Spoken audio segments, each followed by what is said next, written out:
A todos, graça e paz. Na pregação de hoje, vamos ver um pouco da vida do apóstolo Paulo. Vamos ver o que levou Paulo a sofrer tanto, a razão dos sofrimentos de Paulo e como Paulo era sustentado no meio de tanta tribulação. Vamos orar. Senhor Deus e Pai, te peço toda orientação nesta pregação, para que muitos sejam alcançados pela tua santa palavra e venham ao conhecimento da verdade em Jesus. E é em nome de Jesus que nós oramos. Amém. Vamos abrir nossas Bíblias em 2 Coríntios, capítulo 4, do versículo 7 ao versículo 15. Mas temos este tesouro em vaso de barro, para mostrar que este poder, que a tudo excede, provém de Deus e não de nós. De todos os lados somos pressionados, mas não desanimados. Ficamos perplexos, mas não desesperados. Somos perseguidos, mas não abandonados. Abatidos, mas não destruídos. Trazemos sempre em nosso corpo o morrer de Jesus, para que a vida de Jesus também seja revelada em nosso corpo, pois nós, que estamos vivos, somos sempre entregues à morte por amor de Jesus, para que a vida de Jesus também se manifeste em nosso corpo mortal. De modo que em nós atua a morte, mas em vós a vida. Está escrito: Cri, por isso falei. Como esse mesmo espírito de fé, nós temos crido e por isso falamos, porque sabemos que aquele que ressuscitou o Senhor Jesus dentre os mortos, também nos ressuscitará com Jesus e nos apresentará com vocês. Tudo isso é para o bem de vocês, para que a graça que está alcançando um número cada vez maior de pessoas faça que transbordem as ações de graças para a glória de Deus. Vaso de barro.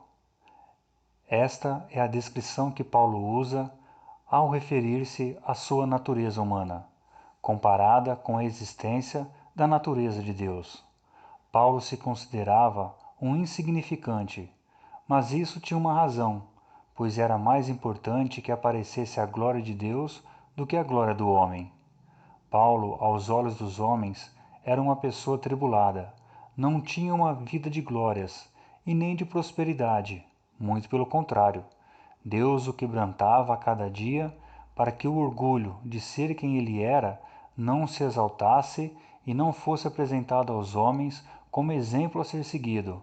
A vida de Paulo não era uma vida de atrativos, pois era acusado de não ser de Deus. Era rejeitado pelo seu próprio povo, os judeus. Apanhava em todas as cidades que ele anunciava o Evangelho de Cristo. Era preso, injuriado, perseguido, considerado lixo e escória do mundo. Era chicoteado, apedrejado, passou por naufrágio e passou fome, e tinha um espinho na carne, mensageiro de Satanás. Diante de tudo isto, quem suportaria viver firme naquilo que acreditava e que era, inclusive, a razão de todo este sofrimento?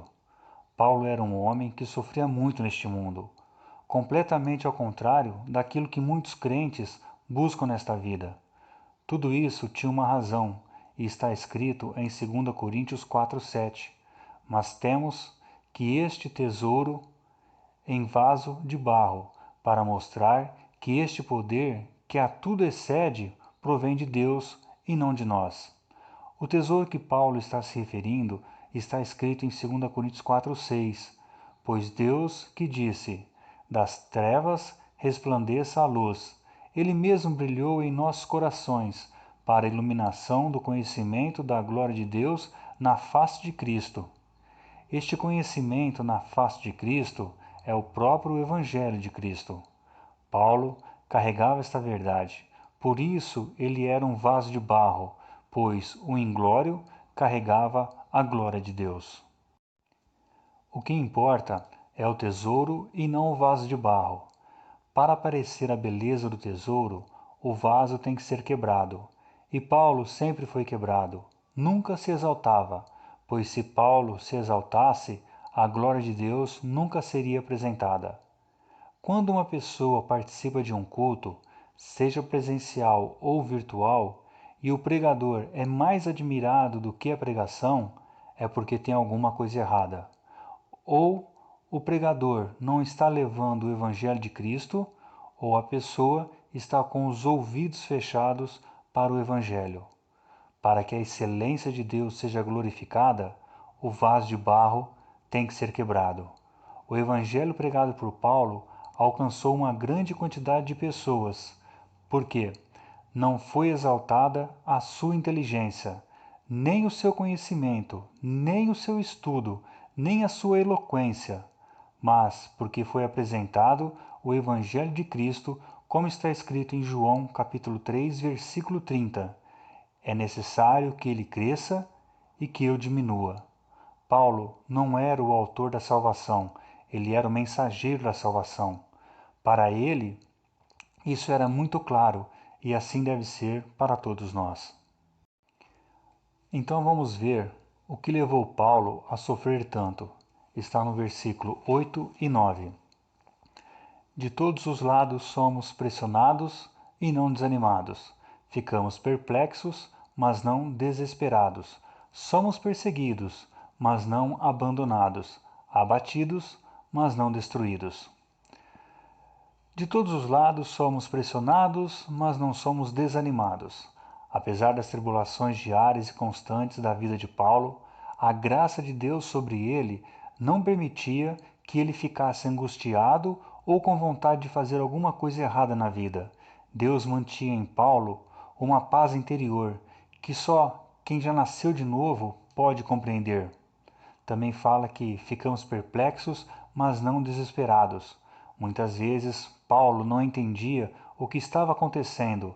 Ele estava surpreso com todos aqueles acontecimentos negativos e inesperados. Porém, não ficava desanimado e não abandonava a evangelização. A graça de Deus afastava de Paulo o desânimo e a descrença.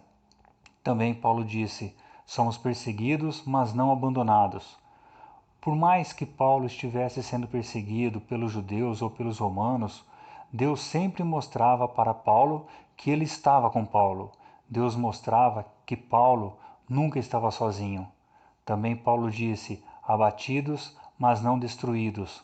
Por mais que Paulo estivesse sofrendo tudo o que ele estava vivendo, perseguições, apedrejamento, chicoteamento, etc., Deus nunca permitiu que Paulo se sentisse destruído. Era a graça de Deus agindo na vida de Paulo. Paulo vivia no limiar entre as dores e as alegrias. Paulo tinha um passado muito nobre em que podia se orgulhar, conforme está escrito em Filipenses 3, do versículo 4 ao 6. Embora eu mesmo tivesse razão para ter tal confiança, se alguém pensa que tem razões para confiar na carne, eu ainda mais, circuncidado ao 8º dia de vida, pertencente ao povo de Israel, à tribo de Benjamim, verdadeiro hebreu, quanto à lei, fariseu, quanto ao zelo, perseguidor da igreja, quanto à justiça que é na lei, irrepreensível.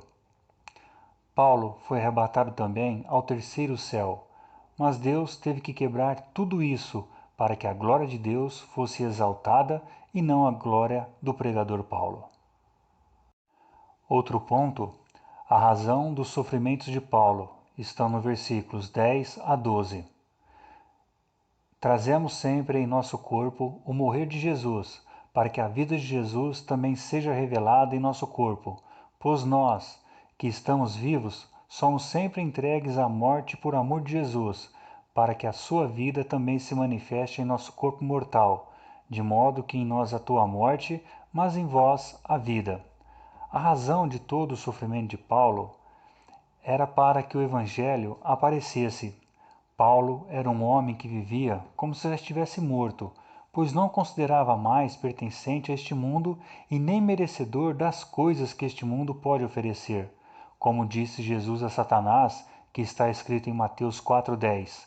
Jesus lhe disse: retira-se, Satanás, pois está escrito: adora o Senhor, o seu Deus, e só a ele preste culto. Pois Paulo, o que interessava era levar o Evangelho de Cristo. A morte de Paulo era perseverar, orar, sacrificar-se para pregar, amar, perdoar, interceder, renunciar.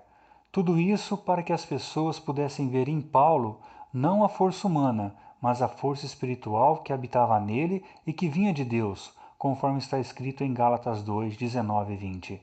Pois eu, por meio da lei, morri para a lei, a fim de viver para Deus. Fui crucificado com Cristo. Assim, já não sou eu quem vive, mas Cristo vive em mim. E a vida que agora vivo no corpo, vivo-a pela fé do Filho de Deus, o qual me amou e se entregou por mim.